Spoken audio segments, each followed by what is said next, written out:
नमस्कार, मैं आचार्य विनीत मिश्रा खबर एसएनएस पर आपका हार्दिक स्वागत करता हूं। एक पत्रकार बंधु जो जनता की आवाज उठाता है उनको गिरफ्तार कर लिया गया और फर्जी एफआईआर बनाकर उनको गिरफ्तार किया गया।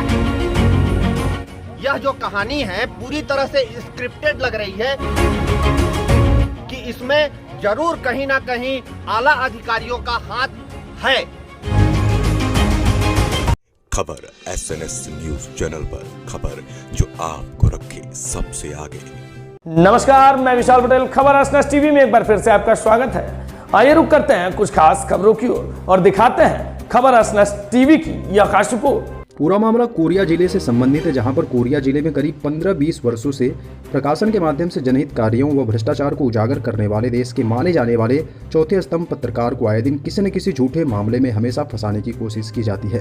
आपको बता दें, कोरिया जिले के सम्मानित पत्रकार अजीत पाटकर को प्रशासन के द्वारा निर्देशित करके रात्रि के करीब 10 बजे बैकुंठपुर बस स्टैंड से शराब का हवाला देकर थाने में बैठा लिया गया। आबकारी एक्ट 36(1) तथा धारा 151 के तहत झूठी कार्रवाई कर जेल भेजा गया। मामले के अनुसार पत्रकार अजीत पाटकर ने घर पुलिस के द्वारा सूचित नहीं किया गया तथा मनमानी तरीके से अंदर कर दिया गया, जो कि फर्स्ट ऑफ इंफॉर्मेशन के अनुसार लिखित शिकायत किया गया है। अमित पाटकर के नाम पर तुरंत जेल अजीत पाटकर को भेजा गया। इस दौरान पीड़ित परिवार के बुजुर्ग माता पिता के साथ सरगुजा संभाग के समस्त पत्रकार शामिल थे, जिसमें मुख्य रूप से प्रदेश अध्यक्ष, प्रदेश सचिव, संभागीय अध्यक्ष, जिला अध्यक्ष अंबिकापुर, सूरजपुर, कोरिया एवं एमसीबी जिला के जिला अध्यक्ष सहित सभी पत्रकार साथी मौजूद रहे।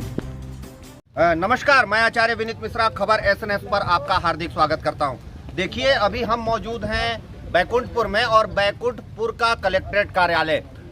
मेरे सामने ये जो चाक चौबंद व्यवस्था देखी जा रही है, ये जो पुलिस विभाग के आला अधिकारी और सिपाही खड़े हैं, ये किसी प्रकार का धरना प्रदर्शन या शोर और हंगामा को रोकने के लिए नहीं खड़े।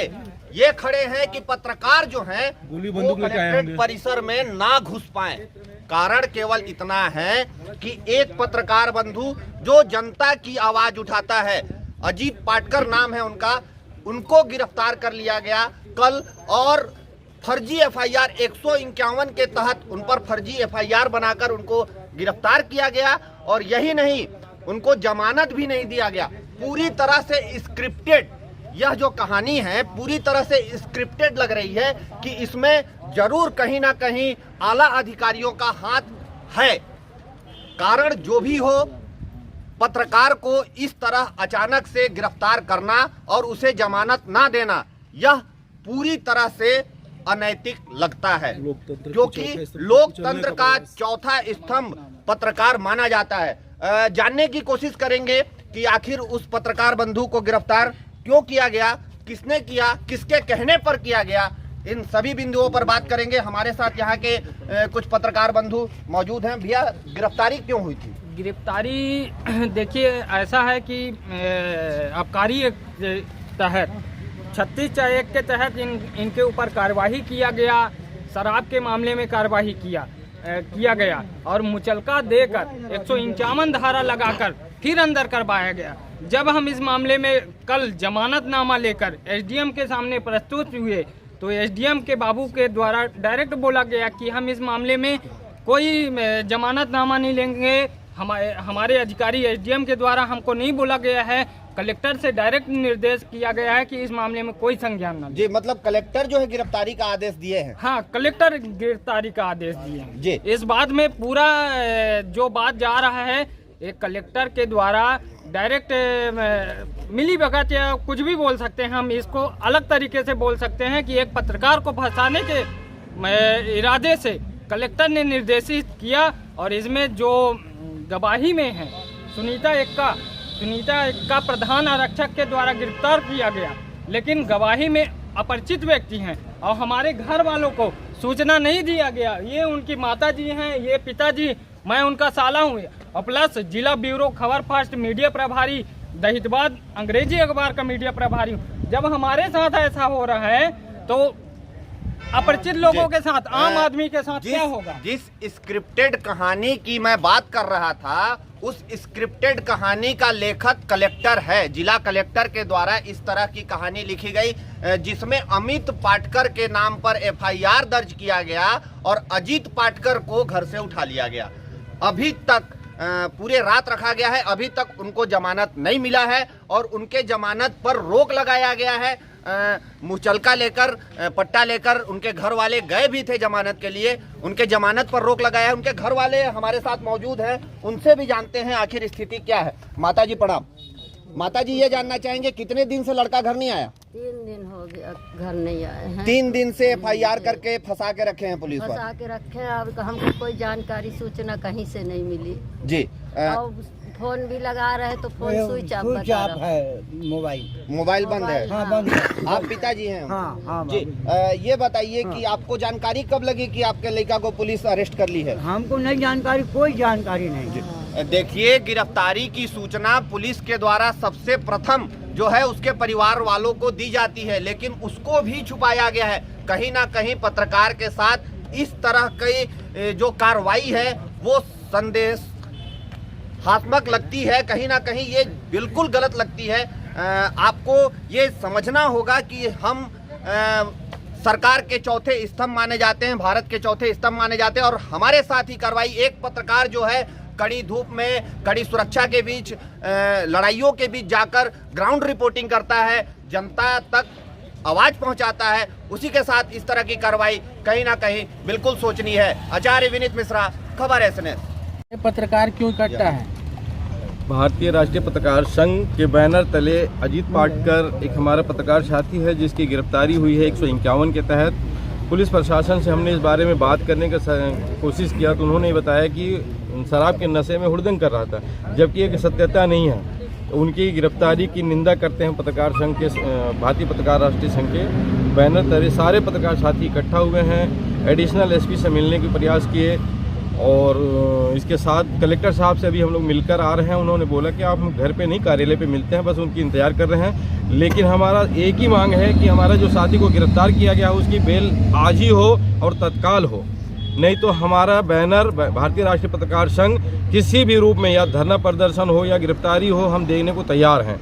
हमारे साथी को आज ही बेल होना चाहिए, क्योंकि 151 शराब की हुड़दंग हमने कई बार थाने को सूचना देते हैं तो कोई कार्रवाई नहीं होती है, लेकिन हमारा पत्रकार साथी था तो तत्काल कार्रवाई हो गई। आखिर पत्रकारों पे यह अत्याचार कब तक होता रहेगा? शासन प्रशासन मौका मिलते ही अपनी वाहवाही लूटने के लिए, अपने कॉलर खड़ा करने के लिए हमें इसी पत्रकार को बुला लेते हैं अपने पास, और आज जब जरूरत पड़ती है पत्रकारों को तो झूठा आरोप लगाकर उस पर कार्रवाई करने को तत्काल तैयार रहते हैं। ये इस तरह की दोहरी रवैया कब तक चलेगी? जैसा कि देखा जा रहा है अभी अंबिकापुर में मुख्यमंत्री के मौजूदगी में पत्रकारों के साथ ऐसा किया गया, और अभी ताज़ा मामला बैकुंठपुर में, इसमें आप क्या बोलना चाहेंगे? ये तो हमारा संघ पहले भी निंदा कर चुका है उसकी, और इसकी क्षमा याचना भी उनके नेताओं के द्वारा मांगा गया। उनको ऐसा महसूस हुआ कि हम पत्रकार साथी के साथ गलत किए हैं।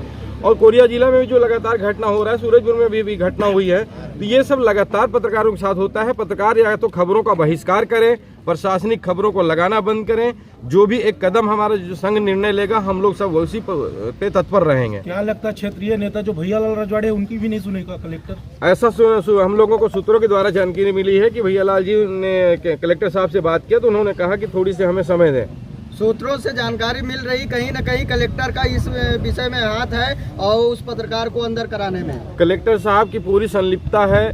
हम लोग जो इस तरह से बात कर रहे हैं वो पत्रकार की बेलेबल नहीं होने का प्रयास में है कि बेल ना दिया जाए। कलेक्टर साहब इसमें पूरी तरह संलिप्त है। वो एक जिले का मुखिया है और पूरे जिला उनका एक परिवार की तरह है। अगर परिवार के किसी सदस्य से गलती होती है तो क्षमा याचना के लिए लायक है, वो क्षमा किया जा सकता है। जब पत्रकार साथी आपके साथ बैठ सकता है, आपकी सारे अच्छे बुरे खबरों को लगा सकता है, तो हमसे अगर गलती हो गई, मान लो नशे की हालत, आप कहते हो मैं नशे में हूँ, तो मैं नशे को मानता हूँ कि आपने नशे में था हमारा पत्रकार साथी, लेकिन गलती हो सकती है ना।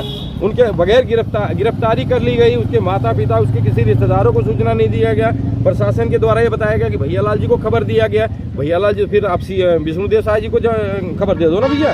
जी कलेक्टर साहब के द्वारा जिस तरह स्क्रिप्टेड कहानी बनाकर और पत्रकारों के ऊपर कार्रवाई की जा रही है, 151 का धारा जो पुलिस प्रशासन अपने जेब में लेकर घूमती है, किसी के ऊपर भी लगा सकती है 151 की धारा, उन धाराओं में कार्रवाई करके जेल भेज देना, क्या लगता है आपको? ये घोर निंदनीय है, ये कार्य घोर निंदनीय कार्य है।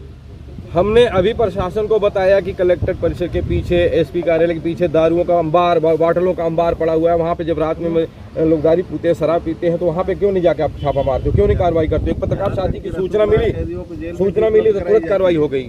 यहाँ तक कि जेल में शराब की मुहैया कराई जा रही है, आज खबर लगी है। तो ये प्रशासन कहाँ जागती है? पत्रकारों पे जागती है। फुटेज की जांच कराई जाए तो दूध का दूध, पानी का पानी हो जाएगा।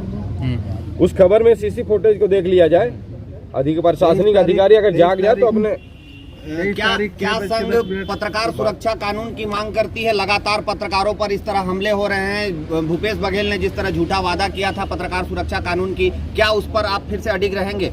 बिल्कुल अडिग रहेंगे। भूपेश सरकार हम पत्रकारों के साथ छलावा किया है और आशा उम्मीद भी करते हैं भारतीय जनता पार्टी के विष्णुदेव साय मुख्यमंत्री जी से कि हमारी पत्रकार सुरक्षा कानून लागू करें, और हमारी ये मांग बराबर बनी है और बनी रहेगी। इस मांग की लड़ाई हमेशा लड़ते रहेंगे, तत्पर रहेंगे। जी जैसा कि कलेक्टर महोदय जो है तो इस प्रकार के कार्य किए हैं, उनके ऊपर कार्रवाई होना चाहिए या नहीं होना चाहिए? देखिए ये तो जांच का विषय है और प्रशासनिक IAS अधिकारी हैं, ये तो एक अलग बात है। पहले पुष्टि इस बात की हो जाए कि इन दोनों में वार्तालाप क्या हुई थी। या तो कलेक्टर साहब से मिलने के बाद पता चलेगा, या तो हमारा पत्रकार साथी बाहर आए तो पता चलेगा। जी जैसा कि अमित पाटकर के नाम पे FIR हुई है, अजीत पाटकर को उठाया गया है, उसमें बोलते त्रुटि हुई है, इस विषय में आप क्या कहेंगे? देखिए वो तो अपना त्रुटि बता रहे हैं, लेकिन सत्यता यह है कि FIR आपने अमित पाटकर के नाम से किया, फिर गिरफ्तारी अभी अजीत पाटकर को क्यों की है? इसके मतलब कि आप अमित पाटकर को पहचानते नहीं हो, अजीत पाटकर को उठा के ले गए।